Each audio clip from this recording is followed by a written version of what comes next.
జ్ఞానాంజనాశలాకల్పద్రుమశేఖరాయ తిమిరోపశాంతయే శాంతపావనమచింత్య వైభవం తన్నరం వపుషి కుంజరం ముఖే మన్మహే కిమపి తుందిలం మహః. గురుర్బ్రహ్మా గురుర్విష్ణు గురుర్దేవో మహేశ్వరః గురుః సాక్షాత్ పరం బ్రహ్మ తస్మై శ్రీ గురవే నమః. పరమధర్మమూర్తులైనటువంటి ధర్మశాస్త్రకారులైనటువంటి మహర్షులకు నమస్కరించి, ఆపో నారా ఇతి ప్రోక్తాః ఆపో వై నరసూనవః తాః యదస్యాయనం పూర్వం తేన నారాయణ స్మృతః అని జలములు ఆ భగవంతుని చేత సృష్టి చేయబడ్డాయి అన్నటువంటి విషయాన్ని మనం తెలుసుకున్నాం. అవి నరశబ్దం చేత వ్యవహృతమైనటువంటి, అంటే నరశబ్దం చేత వ్యవహృతమైనటువంటి, అంటే నరశబ్దము చేత చెప్పబడేటువంటి భగవంతునికి అవి తొలి సంతానము అని చెప్పారు. ఇటువంటి ఈ తొలి సంతానమైనటువంటి ఈ జలములు ఏవైతే ఉన్నాయో, ఈ జలములు ఆయనకు అయనములు అంటే మార్గములు కనుక ఈ ఆపస్సులకు అంటే జలములకు నారాహ అని పేరు. ఈ నారములు ఈ భగవంతునికి మార్గములు కనుక నారాయణుడు అనేటువంటి పేరును ఆయన సంతరించుకున్నాడనమాట. ఈ విధమైనటువంటి జలముల నుంచి కోటి సూర్య ప్రభాభాసురమైనటువంటి ఒక మహత్తరమైన అండం ఆవిర్భవించింది అని కూడా మనం తెలుసుకున్నాం. ఇటువంటి ఈ సందర్భంలో తరువాత ఏం జరిగింది అనేటువంటి విషయాన్ని మనకు చెప్తున్నారు. యత్తత్ కారణమవ్యక్తం నిత్యం సదసదాత్మకం తద్విసృష్టః స పురుషః లోకే బ్రహ్మేతి కీర్త్యతే. అంటే ఈ అండంతో పాటుగా ఒక దివ్యతత్వం కూడా అక్కడ సృష్టి చేయబడింది. అది ఎటువంటిది అంటే యత్తత్ కారణమవ్యక్తం, ఈ సృష్టి మొత్తానికి అవ్యక్త కారణమైనటువంటిది. అంటే ఈ కారణం ఇది అని చెప్పడానికి వీలు లేనటువంటి స్వభావం కలిగినటువంటిది. దానితో పాటుగా నిత్యం, అది నిత్యమైనటువంటిది. అంటే నిత్య వస్తువుకి అనిత్య వస్తువుకి ఉండేటువంటి భేదాన్ని గురించి మనం పూర్వం చర్చించుకున్నాం.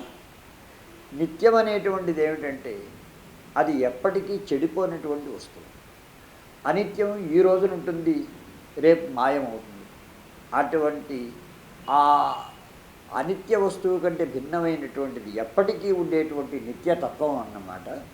ఆ నిత్యతత్వం జగత్ కారణం సృష్టి చేయబడింది. అది సదసదాత్మకము అన్నారు. సత్ అసత్తు అందులో రెండు ఉన్నాయి. అసత్ అంటే అనిత్యమైనటువంటి పదార్థములు, సత్ అంటే ఎప్పటికీ కూడా ఈ జగత్తుకి మూలభూతంగా వెలుగొందేటువంటి ప్రకాశములు, ఆ తత్వములు అన్నమాట. తద్విసృష్టః స పురుషః లోకే బ్రహ్మేతి కీర్త్యతే. సమస్త జీవరాశులలో చైతన్య రూపంలో వ్యాప్తమైనటువంటి బ్రహ్మ పదార్థం ఏదైతే ఉన్నదో ఆ బ్రహ్మ పదార్థంగా ఆ వస్తువు సృష్టి చేయబడింది అన్నమాట. దానికి బ్రహ్మ అని పేరు పెట్టారు. బ్రహ్మ అని పేరు పెట్టడంలో ఒక అంతరార్థం ఉన్నది. ఏమిటా అంతరార్థం అంటే బృంహ విస్ఫోటని వ్యాపని అని చెప్తారు. అంటే ఆ సూక్ష్మాది సూక్ష్మమైనటువంటి ఆ తత్వం విస్ఫోటించి వ్యాపిస్తే సృష్టి, అది సంకోచించి ఆ సృష్టి అంతా ఇందులో లయమైతే అది కేవలం బ్రహ్మ పదార్థం అన్నమాట. కనుక అటువంటి బ్రహ్మ సృష్టి చేయబడ్డాడు అక్కడ. తస్మిన్నండే స భగవాన్ ఉషిత్వా పరివత్సరం స్వయమేవ ఆత్మనో ధ్యానాత్ తదండం అకరోత్ ద్విధా. ఆ బ్రహ్మ ఆ అండంలో ప్రవేశించాడు. ఆయన ఒక సంవత్సర కాలం, అంటే మానవుల సంవత్సరం కాదు, అది దేవవర్షం అన్నమాట. దివ్యవర్షమైనటువంటి ఒక సంవత్సర కాలం ఆయన ఆ అండంలోనే నివసించాడు. నివసించి ఆ పైన స్వయమేవ ధ్యాత్వా ధ్యానమగ్నుడై ఆ అండాన్ని ద్విధా అకరోత్ రెండుగా ముక్కలు చేశాడట ఆయన. రెండుగా ముక్కలు చేశాక తాభ్యాం సకలాభ్యాంచ దివం భూమించ నిర్మమే. ఊర్ధ్వలోక సముదాయానంతటికీ కూడా దివం అని పేరు, మానవులందరూ నివసించేటువంటి దానికి భూమి అని పేరు. కనుక ఆ అండాన్ని రెండు ముక్కలు చేస్తే పుట్టినటువంటివి భూమి దివము కూడా అన్నమాట. అయితే ఈ విధంగా దివాన్ని భూమిని సృష్టి చేసి మధ్యే వ్యోమ, మధ్యంలో ఆకాశాన్ని సృష్టి చేశాడు. ఆ ఆకాశం అంటే పంచభూతాలలో అంతర్గతమైన ఆకాశం కాదు అది. కాకపోతే ఆ దివానికి భూమికి మధ్యలో ఉండేటువంటి, ఆ దివానికి భూమికి మధ్యలో ఉండేటువంటి ఆ స్థానం అన్నమాట. దానికి అంతరిక్షం అని పేరు. కనుక ఈ వ్యోమాన్ని, దానితో పాటుగా దిశశ్చ అష్టౌ, 8 దిక్కుల్ని, అపాం స్థానం చ, మొదట సృష్టి చేయబడినటువంటి జలాలన్నింటినీ కూడా ఒక చోట చక్కగా నిధులుగా ఏర్పరచడానికి కావలసిన స్థానాన్ని, వీటన్నిటిని కూడా ఆయన సృష్టి చేశాడు. ఇది ఒక అద్భుతమైనటువంటి ప్రక్రియ అన్నమాట, సృష్టి ప్రక్రియ. దానికి సంబంధించిన విశేషాలు ఇక్కడ చెప్పబడుతున్నాయి. ఆ పైన మనకు ఉద్భవర్హ ఆత్మనశ్చైవ మనస్సదసదాత్మకం మనసశ్చాప్యహంకారం అభిమంతారమీశ్వరం. ఆ పైన ఆయన చేసినటువంటి పని ఏమిటంటే మనస్సును సృష్టి చేశాడు. ఈ మనస్సు అనేటువంటిది సదసదాత్మకం. అది ఉన్నదా అంటే ఉన్నది, లేదు అంటే లేదు. అంటే మనకు ఈ ఇంటిలో వెనుక భాగంలో ఉండేటువంటి వంటశాలలోంచి పైకి పొగ వెళ్ళడానికి ఏర్పడినటువంటి పొగ గొట్టం ద్వారా పొగ పైకి వెళుతున్నప్పుడు పొగ కనబడుతూ ఉంటుంది, పట్టుకోవాలంటే కుదరదు. అలాగే మనస్సు కూడా, మన మనస్సులో మనకి ఎన్నో ఆలోచనలు ఉన్నాయంటూ ఉంటాం, మన మనస్సు అనేటువంటి పదార్థం ఉందంటూ ఉంటాం. ఎక్కడని వెతికితే ఎక్కడా దొరకదు. ఏ పరికరానికి కూడా అది గ్రాహ్యమైన వస్తువు కాదు. కనుక సత్ అసత్ ఈ రెండు స్వభావములు కలిగినటువంటిది మనస్సు. ఇటువంటి మనస్సును సృష్టి చేసి అహంకారాన్ని, నేను అనేటువంటి భావాన్ని కూడా సృష్టి చేశాడు. ఆ నేను అనేటువంటి భావం మళ్ళీ 2 రకాలు, విశ్వాహంత, వ్యక్త్యాహంత. వ్యక్తిలో ఉండేటువంటి అహంకారం, సమస్త విశ్వానికి ఉండేటువంటి అహంకారం, ఈ 2 ఉన్నాయి. సమస్త విశ్వానికి ఉన్నటువంటి అహంకారం ఏదైతే ఉన్నదో, ఈ అహంకారం ఈశ్వరుణ్ణి అభిమంతారం, నేనే ఈ జగత్కర్తని అని ఆ భావనను ఈ సృష్టికర్తకి కలుగజేసేటువంటి అహంకారం అన్నమాట. ఎలాగైతే ఒక చిన్న పని చేసిన పిల్లవాడు కూడా ఎవర్రా ఈ పని చేశారు అని కనుక పొగిడితే నేనే చేశానంటాడు. పెద్దవాళ్ళకు కూడా ఆ స్వభావం ఉంటుంది, నేనే చేశాను నేనే చేశానని. మానవులకి ఎలా ఉంటే దేవతలకు కూడా ఈ అహంకారం ఉంటుంది. ఈ దేవతలందరికీ మూలభూతమైనటువంటి సమస్త సృష్టికి కారణభూతమైనటువంటి ఈశ్వరుడికి కూడా ఈ అహంకారం ఉంటుంది. కనుక అటువంటి అహంకారం అందరిలో వ్యాప్తమయ్యేటువంటి విధంగా అహంకార సృష్టి జరిగిందనమాట. ఈ అహంకారం వల్ల ఏర్పడేటువంటిది ఏమిటంటే వ్యక్తులు ఏర్పడతారు. ఈ అహంకారం కనుక లేకపోతే అంతా ఒక్కటిగానే ఉంటుంది.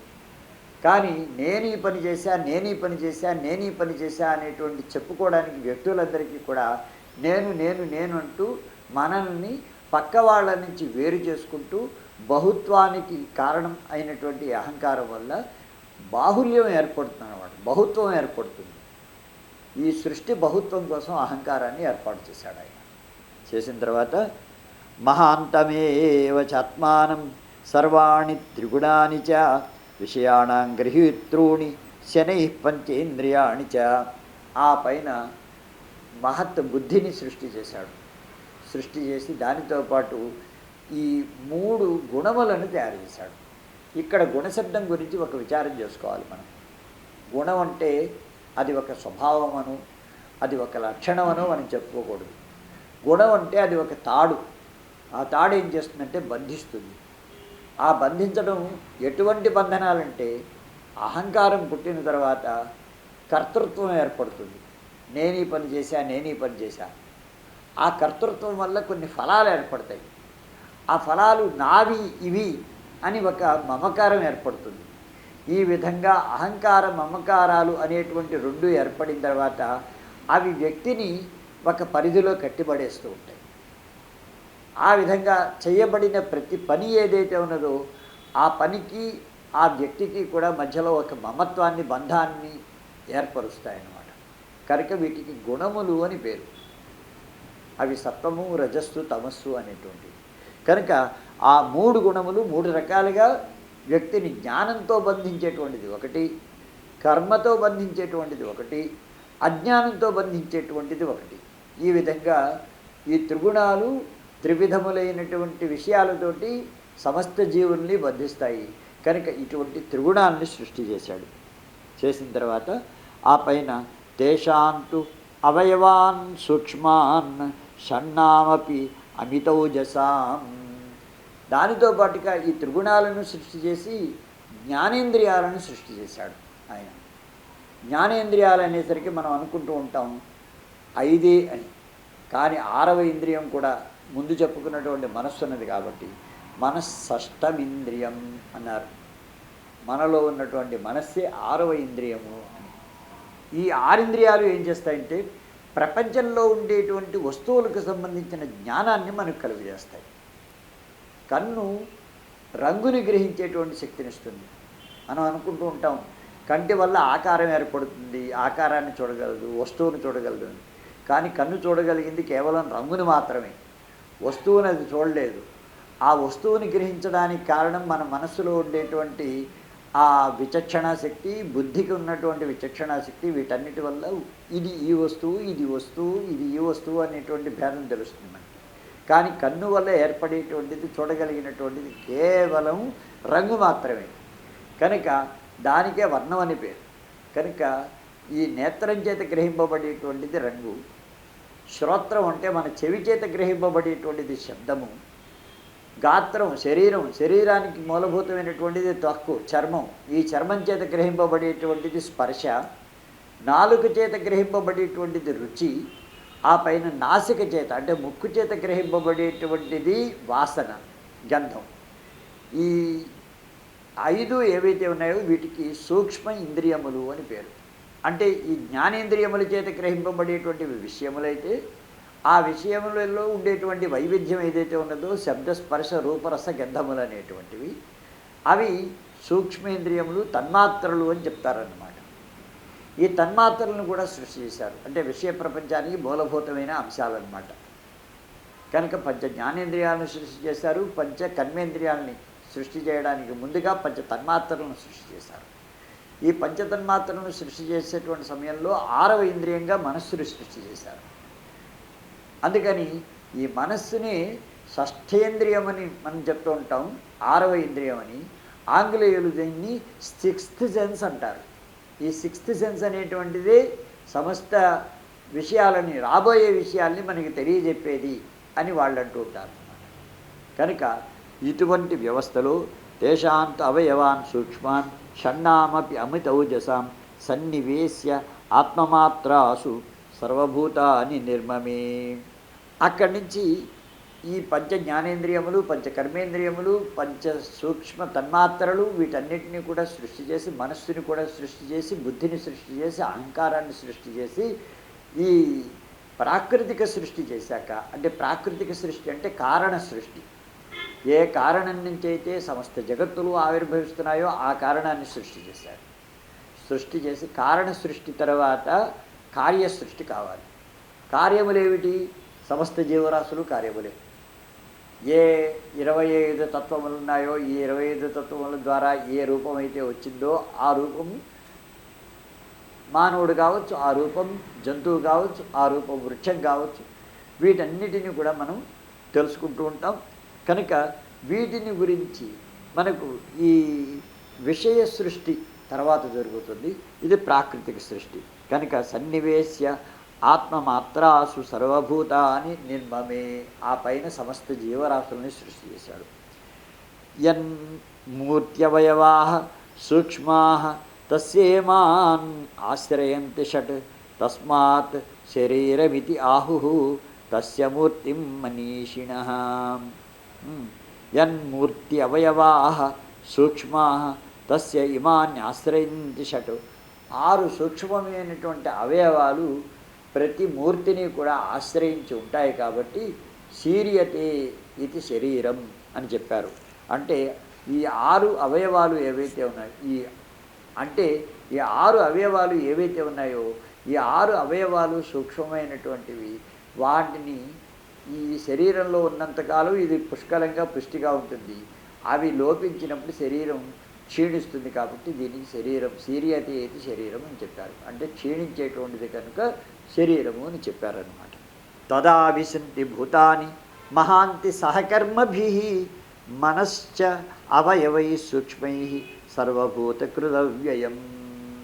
కనుక తదా విశంతి భూతాని మహాంతి సహకర్మభి తమ యొక్క కర్మలతోటి ఈ భూతములన్నీ కూడా తమను సృష్టి చేసినటువంటి బ్రహ్మలో అవి ప్రవేశించి ఉంటాయి.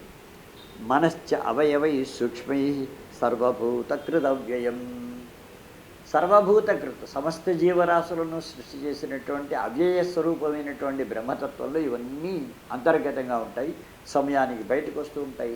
సమయం తిరిగిన తర్వాత మళ్ళా లోపలికి ప్రవేశిస్తూ ఉంటాయి. తేషామిదంతు సప్తానాం పురుషాణం మహౌజసాం సూక్ష్మాభ్యో మూర్తిమాత్రాభ్య సంభవతి అవ్యయాత్ వ్యయం.